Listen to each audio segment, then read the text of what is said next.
श्री सद्गुरु महाराज की जय। सत्संग योग भाग एक अध्याय 6। 101 नाड़ियां हैं, उनमें सुषुम्ना श्रेष्ठ है। सुषुम्ना पर में विद्यमान है। वह रजस रहित मतलब सत्व प्रधान है। वह ब्रह्म स्वरूपणी है। ईड़ा बाईं ओर रहती है, पिंगला दाहिनी ओर। इन दोनों के बीच में जो स्थान है सुषुम्ना, उसको जो जानता है वही वेद जानता है। जो बाएं और दाहिने को रोककर सुषुम्ना में प्रवेश करते हैं वे ब्रह्मरंध्र में प्रवेश कर मुक्ति को प्राप्त करते हैं। श्री सद्गुरु महाराज की जय। साधना में सफलता की किताब से गुरु महाराज की वाणी है। महर्षि संतसेवी परमहंस जी महाराज, मन रूपी चादर को धो लीजिए। एक दफे पहले भी सुनाया था, आज फिर सुना रहा हूँ। बहुत ध्यान दे के सुनेंगे। अभी आप लोग संत कबीर साहब की वाणी सुन रहे थे। अनबुझा मन केली करे। मन दो प्रकार के होते हैं, एक होता है अबुझा मन और दूसरा समझा मन।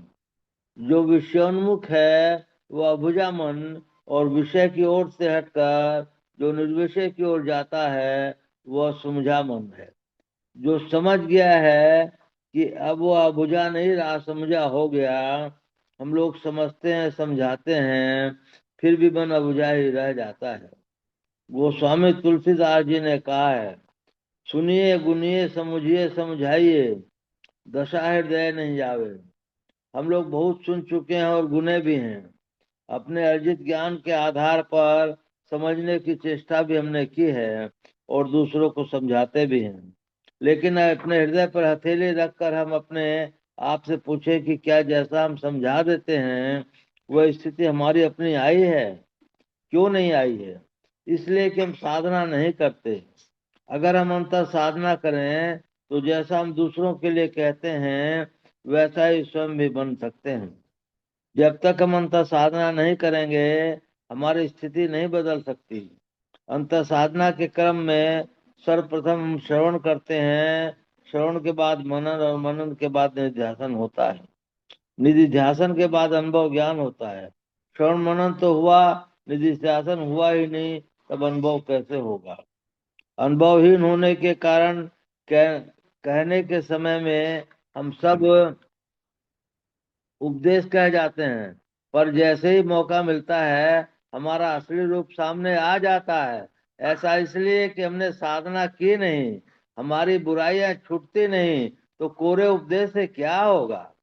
भारत के अंतिम मुगल सम्राट बहादुर शाह जफर हुए। वे पढ़े लिखे विद्वान और कवि थे। उन्होंने अपनी कविता में लिखा है, वह आदमी नहीं जिसमें आदमियत नहीं। आदमी का शरीर मिला हुआ रूप है लेकिन आदमियत नहीं है, तो वह किस काम का हुआ? कबीर साहब ने कहा है, प्रभु तो हमको बैल बना रहे थे लेकिन सींग और मूछ दोनों देना भूल गए। हम आदमी बन गए। अरे, अब मनुष्य बन गए तो हमें मनुष्यता होनी चाहिए। मानवोचित कर्तव्य करना चाहिए। सार असार का ज्ञान होना चाहिए। सत्य सत्य का विवेक होना चाहिए। तदनुकूल हमारा आचरण होना चाहिए। इस नर्तन को पाकर भी अगर हम गुरु की भक्ति, प्रभु की भक्ति नहीं करते तो कबीर साहब कहते हैं कि दाढ़ू और मूछ दोनों को धिक्कार है। यह मन तो एक ही है, जिधर साध जिधर लगाना चाहे लगाइए। इतने दिनों के सत्संग में हमने क्या समझा? विषय अर्जन करना सार है या भगवत भजन? भारत सरकार से लाइसेंस बनवा कर एक रिवॉल्वर ले लिया। अब हम यह पर निर्भर करता है कि उस रिवॉल्वर से हम अपनी हत्या करें या आत्मरक्षा। इसी तरह परमात्मा ने मनुष्य शरीर दिया, इसमें मन हमारा है। हम मन को हम पतन के गड्ढे में ले जाएं या उत्थान के शिखर पर, यह हम पर है। इसका ज्ञान तो सत्संग से ही में होगा। सत्संग की बातों को व्यवहार में लाने से होगा, केवल सुनने से नहीं होगा। एक कान से सुन लिया और दूसरे कान से निकाल दिया, तो यह सुनना किस काम का? संत कबीर साहब ने कहा है, आप लोगों ने देखा होगा, मदारी बंदर को नचाता है और तमाशा दिखलाता है। बंदर तब तक तमाशा दिखलाता है जब तक लोग उसको पैसे देते हैं। उस पैसे से बाजीगर की जीविका चलती है और बंदर की भी रक्षा होती है। जब तक बंदर नाच के दिखलाता है तब तक तो ठीक है, लेकिन वही बंदर नाच दिखाने ने किसी की दाढ़ी नोच लगे, किसी की धोती फाड़ दे, किसी को काटने लगे, तब तो लाठी बाजीगर के ऊपर ही पड़ेगी और बंदर के ऊपर भी। उसी तरह हम लोग का मन जब तक भगवत भजन करे, सत्कर्म करे, सदाचारी बना रहे, तब तक तो ठीक है। अगर उल्टा करना हुआ शुरू तो इस दुख को उठाना पड़ेगा और जम की मार भी सहनी पड़ेगी। इसे भूले भटके मन को सत्संग में आकर समझाइए, बुझाइए। अगर सत्संग में आकर के भी अपना सुधार नहीं कर सकते तो कबीर साहब ने कहा है, सत्संग की बातों को सुन करके जब कोई अपने को सुधारेगा तो कभी न कभी उसका उद्धार अवश्य होगा। लेकिन सत्संग सुनकर भी जो अपनी गलती को नहीं परखता है, परखने के बाद भी अपना सुधार नहीं करता, उसको उद्धार कब संभव है। संत पलटू साहब ने कहा है, धुबिया क्या है, यह शरीर धुबिया है, धुबिया फिर मर जाएगा, एक न एक दिन यह शरीर तो छूटेगा ही। चादर लीजिए धोए, मन रूपी चादर को धो लीजिए। मेल है बहुत समानी, मैं कितने जमा जन्म जन्मांतर की मैल इस मन में समाई हुई है, ठिकाना नहीं। 84 लाख योनियों के संस्कार इस पर पड़े हुए हैं, इसलिए इसे धोइए, चादर को कहाँ धोएंगे। सदगुरु का घाट बाहर सत्संग में है, पहले तो मन रूपी चादर को इस घाट में धोइए, पश्चात अंतर में जो त्रिवेणी घाट सुषुम्ना है उसमें धोइए। चादर भाई पुराने दिनों दिन बार न कीजिए। जब से सृष्टि हुई है तब से हम इस संसार में आए हुए हैं और हमारे साथ मन लगा हुआ है। तन तो कितने हो गए, मन वही पुराना है। अब देर नहीं कीजिए, सत्संग में सौंद ज्ञान का साबुन दीजिए। सत्संग में मन को डुबा कर उस पर ज्ञान का साबुन लगाइए, तब दाग छूटेगा। फिर अभी जो सुन रहे थे कि विमल विमल अनहद धुनि बाजे, उस नाम का कल्प लगावे। कपड़ा साफ किया नहीं, उस पर लोहा कर रहे हैं, क्या लोहा होगा। अरे कपड़ा धोकर साफ कर लीजिए, तब न लोहा कीजिएगा। जो कपड़ा जितना कम गंदा होता है उसे साफ करने में उतना ही कम पानी, कम साबुन, कम समय लगता है। लेकिन जो कपड़ा बहुत गंदा है उसे साफ करने के लिए बहुत पानी चाहिए, बहुत साबुन चाहिए, बहुत समय भी चाहिए। उसी तरह जिनके संस्कार अच्छे हैं, थोड़े समय के सत्संग में उनका हृदय साफ हो जाता है। एक थे मुसलमान साहब रज्जब खां, वे शादी करने के लिए चले। जाते जाते रास्ते में एक संत का आश्रम था, उनका नाम था दादू दयाल जी। रज्जब जी चले गए संत दादू दयाल जी के महाराज के दर्शन करने के लिए। मन में हुआ कि दर्शन करेंगे, आशीर्वाद लेंगे, शुभ शुभ शादी होगी, संत महात्मा का आशीर्वाद मिल जाएगा तो दाम्पत्य जीवन सुख में होगा। जैसे वे वहां पहुंचे उस समय दादू दयाल जी महाराज ध्यानस्थ थे। रज्जब जी के साथ में बारात सजी हुई थी, प्रतीक्षा में बैठ गए। क्यों, ध्यान से उठेंगे तब दर्शन करेंगे, प्रणाम करेंगे। उधर बारात उकता रही थी, इधर ये निश्चिंत होकर बैठे थे। जब संत दादू दयाल जी महाराज ध्यान से उठे तो जाकर प्रणाम किया। शादी करने के लिए जा रहे थे, शादी की पोशाक पहने थे, सजे धजे हुए थे, सिर पर मोर पहने हुए थे। देखते ही साधु संत दादू दयाल जी महाराज ने कहा, रज्जब ते गज्जब किया, सिर पे बांधा मोर, आए थे हरि भजन को, चले नरक की ओर। देखिए संस्कार क्या होता है। बस इसी बात से वे वहीं रह गए, शादी करने नहीं गए। सिर पर का मोर पहने हुए कपड़े सभी उन्होंने भाई को दे दिया और कहा, जाओ लड़की वाला दुखी न हो जाए, जाकर तुम ही शादी कर लो। वे वहीं रहने लग गए और गुरु की सेवा में जीवन व्यतीत हुआ कर दिए। वे फिर आगे चलकर एक बहुत बड़े महात्मा हुए। संस्कार यह होता है, जो दियासलाई भीगी हुई होती है, उसमें कांटे घिसते घिसते टूट जाए लेकिन वह जलने को नहीं। लेकिन जो सूखी दियासलाई होती है, वह एक बार घिसने से कांटे भग से जल उठेगी। उसी तरह जो संस्कार हीन मन है, उपदेश देते जाइए, उस पर इसका कोई असर नहीं पड़ेगा। और जो संस्कार वाला मन है, उपदेश सुनकर तुरंत रज्जब जी की समान विषय त्याग कर निर्मल हो जाता है। चरणदास जी महाराज की शिष्या सहजोबाई भी वैसी ही थी। सहजोबाई की शादी हो गई थी, अब ससुराल जाने की तैयारी हो रही थी। बाल संवारे जा रहे थे, कपड़े पहनाए जा रहे थे, सखी सहेली सब मिलकर उसे सजा रही थी। संयोग से चरणदास जी महाराज वहां पहुंच गए। उन्हें सहजोबाई को सस्ते देखा तो कहा, चलना है रहना नहीं, चलना विश्वाभीष, सहजो तनिक सुहाग पे, कहाँ गुहावे शीस। इतना कहना था। उसने सजावट के सभी सामान उतार दिए और ससुराल जाने पर विचार भी छोड़ दिया। साधना करके परम भक्तिन बन गई। यह सब उच्च संस्कार का फल है। हम भी अपने संस्कार को बनाएंगे तो बनेगा। बन करके कहीं आता है, कितने जन्मों के संस्कार थे, तभी एक कांटे घिसने से अर्थात एक बार के सत्संग से उसका कल्याण हो गया है। हम लोग सत्संग में हमें बहुत अच्छी बात है, सत्संग के ज्ञान को सुने बहुत अच्छी बात है। श्रवण के बाद मनन करें, मनन के बाद निध्यासन करें, तब अनुभव ज्ञान होगा और तभी परम कल्याण होगा। श्री सद्गुरु महाराज की जय। श्री सद्गुरु महाराज की जय। गुरु महर्षि में ही परमहंस जी महाराज की वाणी। विषय, पाप और पुण्य दोनों बंधन। धर्मानुरागी प्यारी जनता पुण्य और पाप इन दोनों शब्दों को सर्वसाधारण जानते हैं। अच्छे अच्छे कर्मों को पुण्य और बुरे बुरे कर्मों को पाप कहते हैं। पुण्य का फल सुख और पाप का फल दुख होता है। पुण्य करने से स्वर्ग और पाप करने से नरक जाते हैं।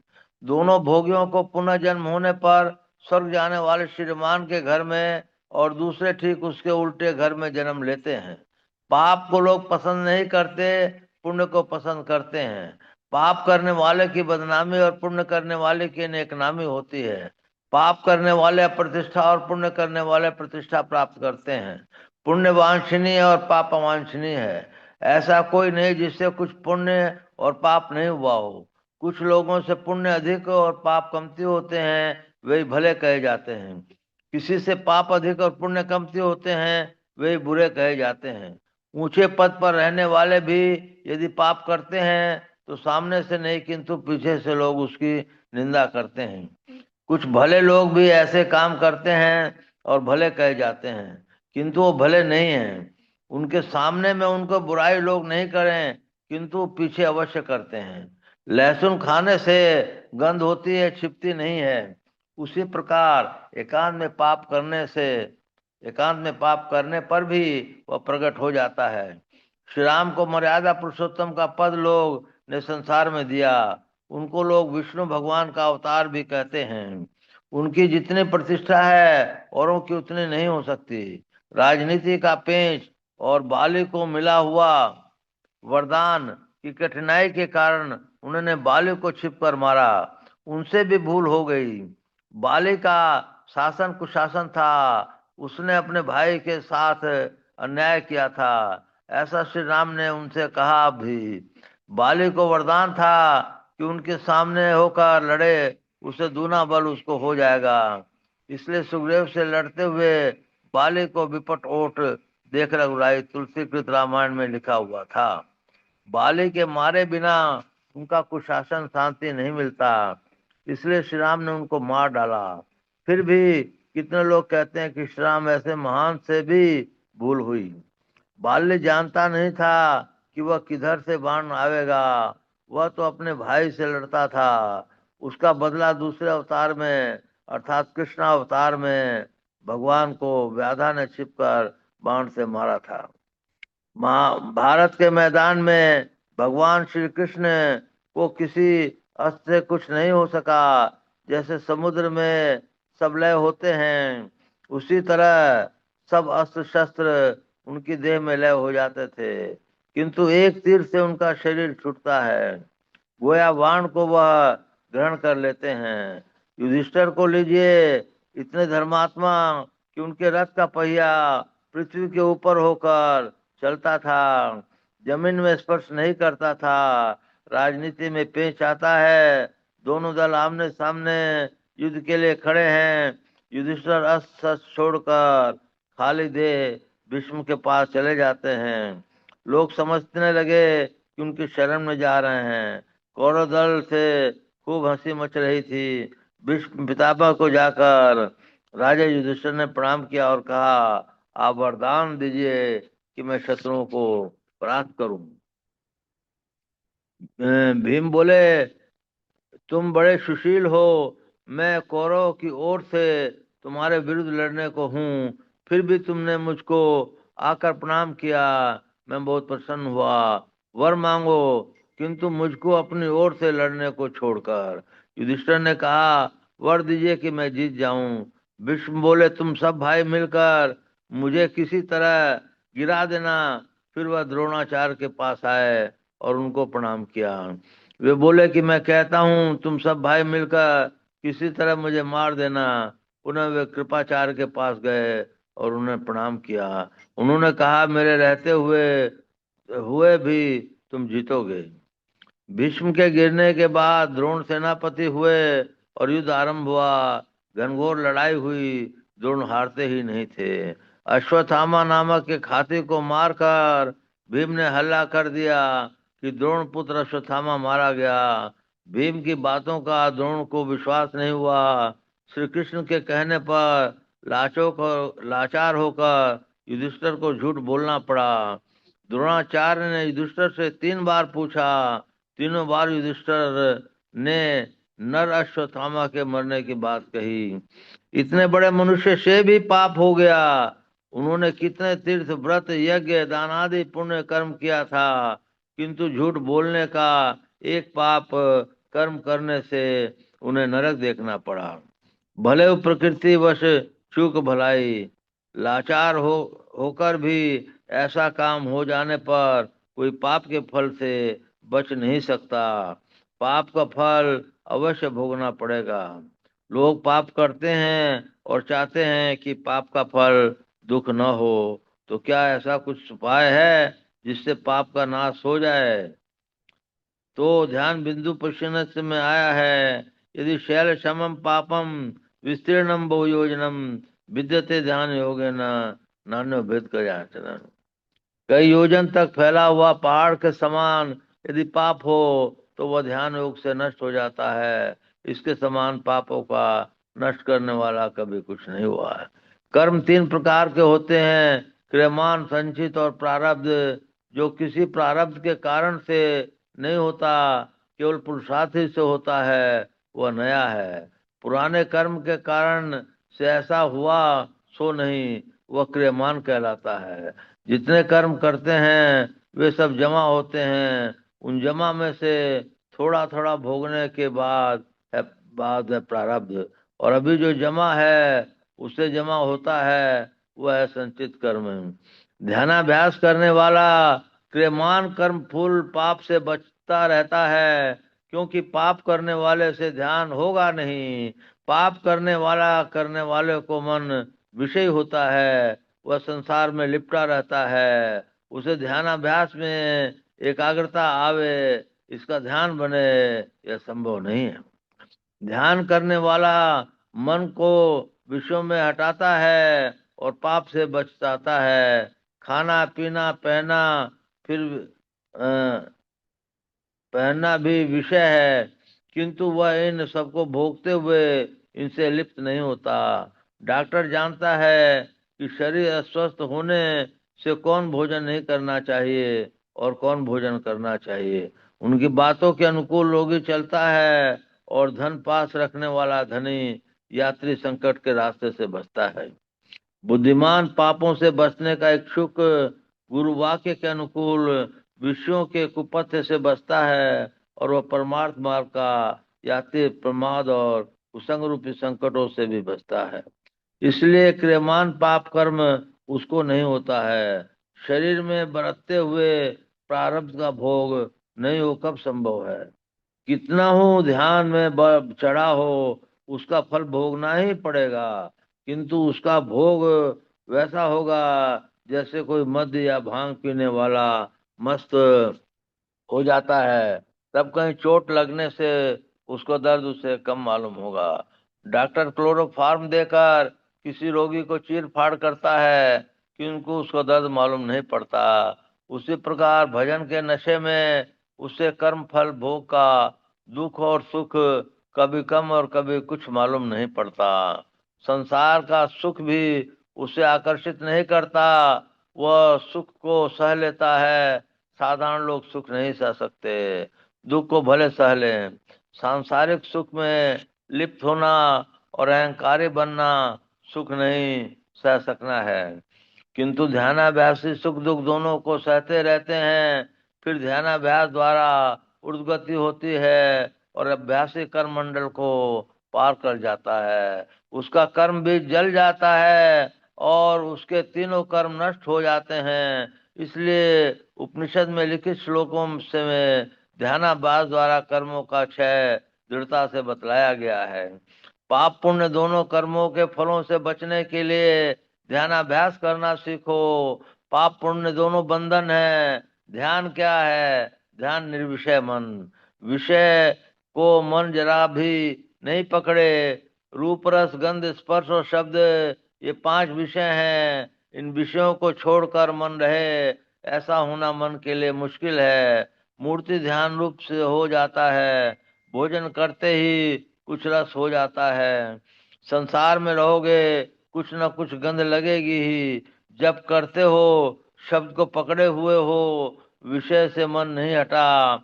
इसका अर्थ नहीं कि जप और इष्ट का ध्यान ही नहीं करो। जपो, ध्यान करो। संसार में बहुत रूप हैं। सब रूपों से आसक्ति हटाकर अपने मन को एक रूप पर स्थिर करो। कितने रूप छूट गए, बहुत शब्द हैं। सब शब्दों को छोड़कर एक शब्द के जप में लगे रहो। कितने शब्द छूट गए, इस अभ्यास में पहले दृढ़ हो जाना चाहिए, तब स्थूल रूप का ध्यान और अभ्यास करना चाहिए। भजन करने के समय यदि ख्याल करो कि हलवा खाऊं तो ध्यान कैसे होगा। मतलब यह है कि नाम जप और इष्ट मूर्ति ध्यान के अतिरिक्त मन में कुछ न आने दो। इस तरह सब विषय छूटकर केवल एक नाम और एक रूप रह जाएं, ये स्थूल नाम रूप है। इस साधन के दृढ़ हो जाने पर इसको छोड़कर सूक्ष्म रूप और सूक्ष्म नाम के साधन में मन को लगाना चाहिए। सूक्ष्म रूप का साधन ही दृष्टि साधन है। जिस रूप को कभी नहीं देखा है उसे देखने की कोशिश करनी चाहिए। स्थूल मंडल में आंख खुलते ही स्थूल रूप देखने में आता है। उसी प्रकार दृष्टि साधन ठीक ठीक बनने से सूक्ष्म मंडल में सूक्ष्म दृष्टि खुल जाती है और सूक्ष्म रूप देखने में आता है। तब कहो कि इष्ट का ध्यान छूट गया। नहीं, इष्ट के स्थूल रूप का ध्यान छूटा, अब उनके सूक्ष्म रूप के ध्यान में मन लग गया। वहां सूक्ष्म विषय पर जाता है, उसको भी त्याग कर इसका निर्विषय स्वरूप आत्म रूप प्राप्त करना होगा। इस प्रकार के स्थूल और सूक्ष्म रूप छूटेंगे किंतु इष्ट नहीं छूटेंगे। सूक्ष्म रूप मंडल में सूक्ष्म रूप अर्थात ध्यानात्मक नाम का ग्रहण हो सकेगा। जिसके विशेष भजन से सूक्ष्म रूप मंडल, कारण और महाकारण, जड़ मंडल, ज, जड़ रूप मंडल छूट जाएंगे और और सच्चिदानंद पद के केंद्र में वह शब्द विलय हो जाएगा। वही केंद्र निर्विषय तत्व पद इष्ट का परम स्वरूप या आत्म रूप है। ध्यानात्मक शब्द जहाँ छूटेगा वही परमात्मा का साक्षात्कार होगा। इस प्रकार निर्विषय तत्व को पाते हैं जिसके पाने वाले को संचित और प्रारब्ध कर्म छू नहीं सकते। श्री सद्गुरु महाराज की जय। बोलिए प्रेम से श्री सद्गुरु महाराज की जय। मंगल मूर्ति सतगुरु मिल में सर्वाधार। मंगल में मंगल करण विनु बारंबार। धन्य धन्य सद्गुरु सुखद महिमा कही न जाय। जो कछु कहूँ तुमरी कृपा मोते कछु न बसाय। पुनश्च सब धरती कागज करूं लेखन सब बन राय। सात समुद्र की मसी करूं गुरु गुण लिखा न जाए। बोले प्रेम से श्री सद्गुरु महाराज की जय। अव्यक्त रूप से विराजमान संत सद्गुरु महाराज के श्री चरणों में कोटि कोटि नमन, कोटि कोटि नमन, कोटि कोटि नमन। अव्यक्त रूप से विराजमान संत सद्गुरु महर्षि संतसेवी परम जी महाराज के श्री चरणों में कोटि कोटि नमन, कोटि कोटि नमन, कोटि कोटि नमन। उपस्थित अत्यंत भाग्यशाली सदात्माओं, आप सबको शत शत नमन, सहस्र सहस्र नमन, लख लख नमन। अभी आप लोगों ने अनेक पाठ सुने। मन रूपी चादर को धो लीजिए। संत सुखी मन जीता हो। मन रूपी चादर को माने धोते कौन है? संत जो है वो मन रूपी चादर को धो लेते हैं, माने मन को वश में कर लेते हैं। मन के दो भाग हैं, एक पिंडी मन, एक ब्रह्मांडी मन। पिंडी मन जब तक रहता है तब तक आपको नीचे गिराता रहेगा, अपने मन रूप से काम करता रहेगा, सब ज्ञानेंद्रिया कर्मेंद्रियों को निर्देश देता रहेगा। कुछ ज्ञानेंद्रिया कर्मेंद्रिया बुद्धि के अधीन है, बुद्धि को भी वो हरा देता है और अपने इच्छा रूप से काम करता है। ये ध्यान योग देने योग्य बातें हैं।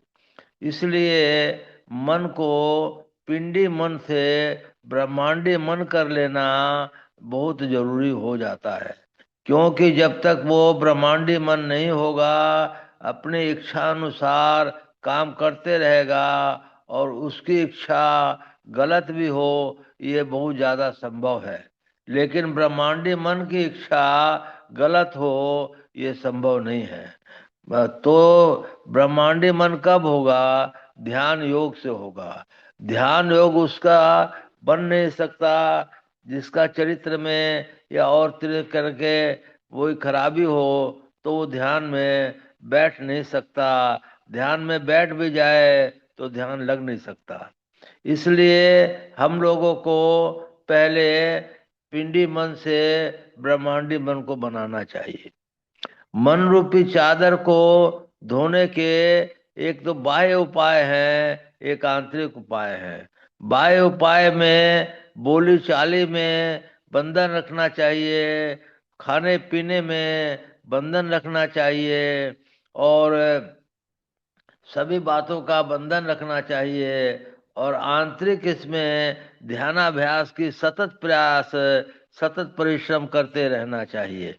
तब जो है पिंडी मन जो है आपको ब्रह्मांडी मन जो है हो जाएगा। कर्तव्य कर्म अवश्य ही करने चाहिए। कर्तव्य कर्म करने में कोई हानि नहीं है, परंतु कर्तव्य कर्म के अलावा और कर्मों को ईश्वर के साथ में लगा देना चाहिए। और मानव जप, मानव ध्यान, दृष्टि साधन और सूरज शब्द योग, जिसका जो पैमाना हो उसको करते रहना चाहिए। अभी हम लोगों ने सुना कि 101 नाड़ियां हैं जिनमें सुषुम्ना प्रधान है। ये हम लोग प्रतिदिन सुनते ही हैं। सुनते इसलिए हैं, सुनाते इसलिए हैं कि सुषुम्ना पर आपका ध्यान जमा रहे। सुषुम्ना पर ध्यान जमने से ही आपका कल्याण होगा।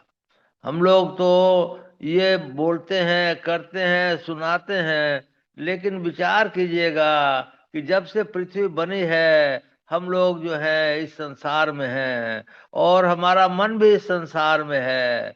पृथ्वी जब से बनी है कितने वर्ष हो गए और हमारे संस्कार कैसे हैं हम देख सकते हैं।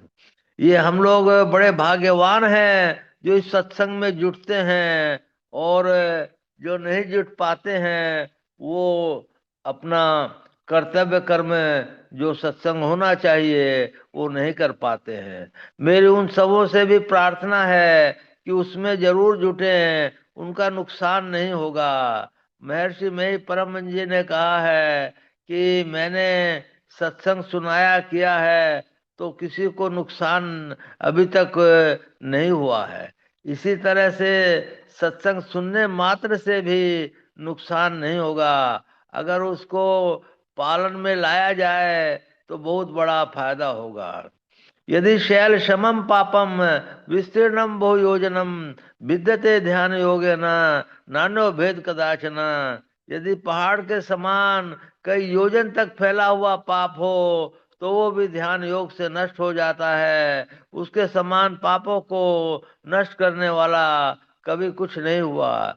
आप विचारिए कि आप जो है कितने मतवंतर से इस पृथ्वी पर रह रहे हैं, कितने वर्षों हो गए, तो उसके में आपके संस्कार डले हुए हैं। किसी भी योनि में रहे हों, किसी भी जाति में, सबके संस्कार मिल करके ये मनुष्य शरीर मिला है।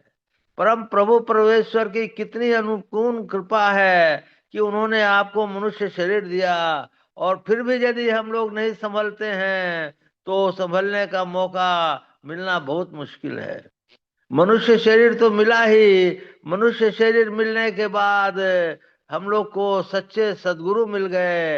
ये परम सौभाग्य की बात है। इस सौभाग्य से हम लोगों को भूलना नहीं चाहिए, चूकना नहीं चाहिए। जो कुछ हो जाए लेकिन परम प्रभु सर्वेश्वर या गुरु महाराज को याद करते करते हर एक सांस में उनका नाम सुमर लें। वो बड़भागी लोग हैं, उनको मैं प्रणाम करता।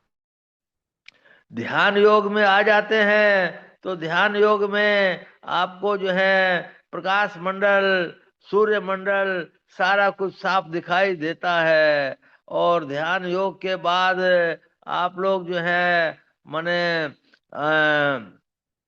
सूरज शब्द योग मतलब शब्द ध्यान में आते हैं तो अनंत नाद और अनंत नाद सुनाई पड़ता है। ये मनुष्य जीवन ही कर सकता है। इसको नोट कर लीजिए, मुझे भी नोट करना चाहिए, और कोई शरीर इसको नहीं कर सकता। इसलिए ध्यान दीजिए कि हम लोगों को एक दिन शरीर छोड़ना है। छोड़ने के पहले हम अपने को इस लायक जरूर बना लें कि हम जो है कम से कम मनुष्य जन्म प्राप्त करें। मनुष्य जन्म से ऋषि कुल में जन्म प्राप्त करें, ऋषि कुल से माने परम निर्वाण माने मोक्ष को प्राप्त करें। इसी के लिए सत्संग है, इसी के लिए ध्यान है, इसी के लिए पूजा और पाठ है। आप सब लोग को मेरा नमन है, नमन है, नमन है। इसी तरह आते रहिए, जुटते रहिए, परिवार के और सदस्यों को जुटाते रहिए, उनका लाभ होगा। मैं इसलिए उनसे भी विनती करता हूँ कि वो आते रहें। बोलिए प्रेम से श्री सद्गुरु महाराज की जय।